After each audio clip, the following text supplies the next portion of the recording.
days are blue. Funny thing happened on my way to retirement.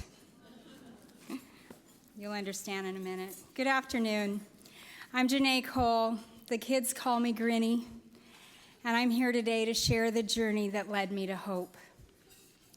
The story of how I adopted my granddaughter Hope and how our journey together saved her from a life of abuse and neglect.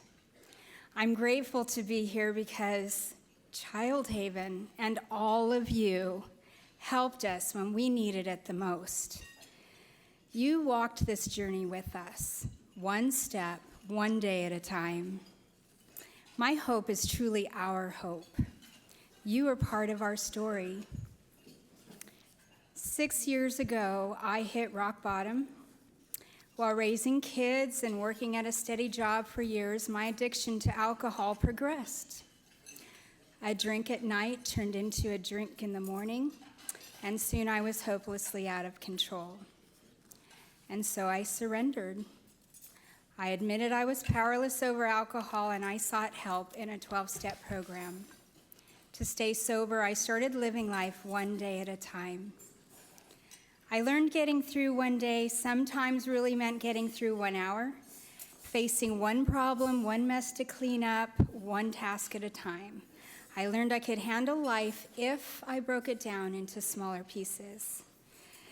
And I'm also so thankful I did, because while they say you want to avoid major life changes in your first year of sobriety, the universe quickly proved to have different plans for me.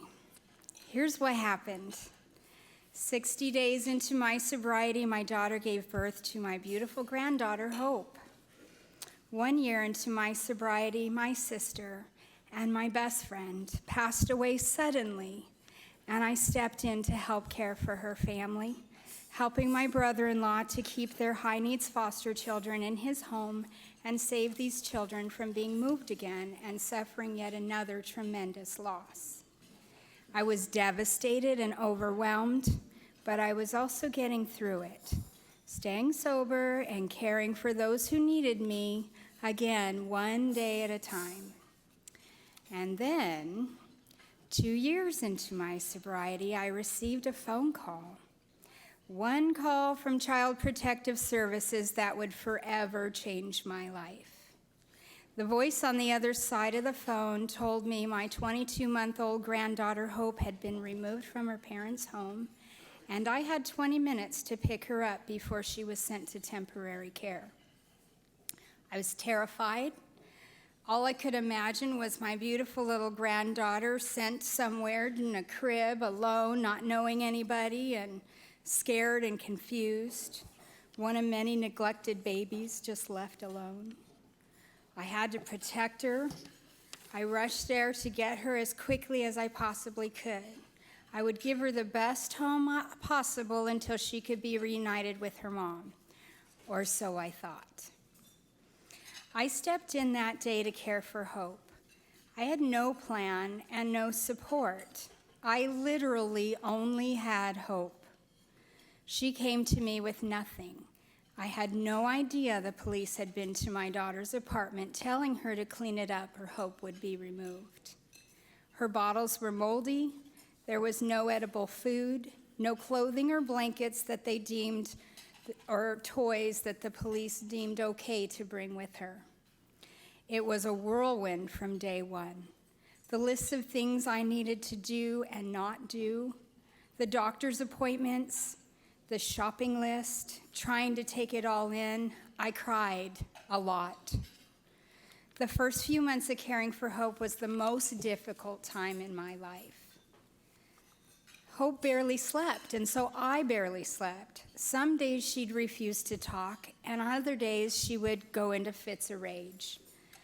My boyfriend didn't want a toddler in our home, and I didn't qualify for child care assistance.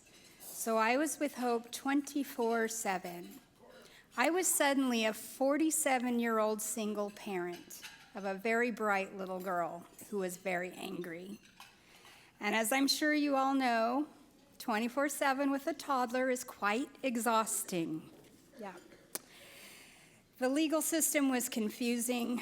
My daughter was upset and unpredictable. There was so much going on, I didn't know what to do. And I felt like I was on trial, that I had to be perfect and make it all look easy. I was afraid if I told the authorities I was struggling that they would take hope away. Honestly, at the time, even taking one day at a time seemed impossible. And then 4 months into caring for Hope, things changed. This change was Childhaven. Childhaven was our refuge. I went from being alone to being supported. I went from feeling like I didn't know how to help Hope heal to having a plan, to feeling understood and loved instead of judged. For the first time, I was empowered to tell my truth and share my struggles, to breathe. Hope entered Childhaven when she was 2 years old. Almost instantly, the loving and brave people at Childhaven, Althea and Leanne and Mary, Cetalia, all of Hope's teachers, made me feel like we could figure out everything, and we'd do it together. They joined Hope and me on our journey. Like a lighthouse in a storm, they guided us one step, one day at a time. I can't begin to tell you what it felt like to know Hope was getting the best care in the world. And it was so exciting to see her start to thrive. At Childhaven, she learned she could trust adults other than me.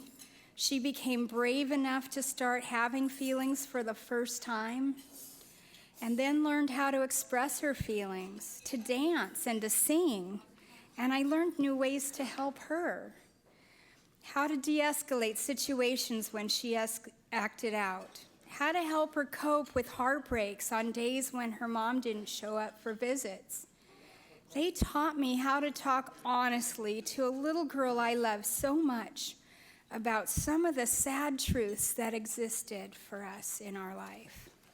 Childhaven was the one constant, stable partner that we had. We could count on them, and we needed them as our journey still continued to change. After a year of being at Childhaven and trying to work with my daughter to help her become an appropriate parent that Hope could return home to, it became clear we needed a new plan. Unfortunately, my daughter's cognitive deficits kept her from understanding how to parent. She couldn't see the consequences of her choices or learn what she needed to help parent. I felt I had failed as a parent. I felt guilty and sad. I realize now I was in mourning. I had to say goodbye to my own daughter to save Hope. I had to stop the cycle of chaos. I had to accept that my daughter was not the answer, and her home would never become Hope's forever home again. Through everything, I had never seen myself as the permanent solution. I wanted Hope to have everything. I wanted the dream of the 2 parents, young parents, the white picket fence, siblings. I wanted Hope to stay in our family. I turned to a niece to pursue adoption. They were willing, but with 3 children of their own and 1 unexpectedly on the way, her husband and she didn't feel like they could give Hope the attention she needed and deserved.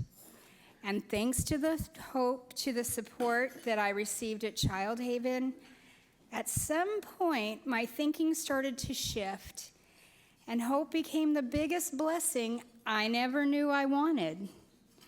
What if I was the best person to adopt Hope?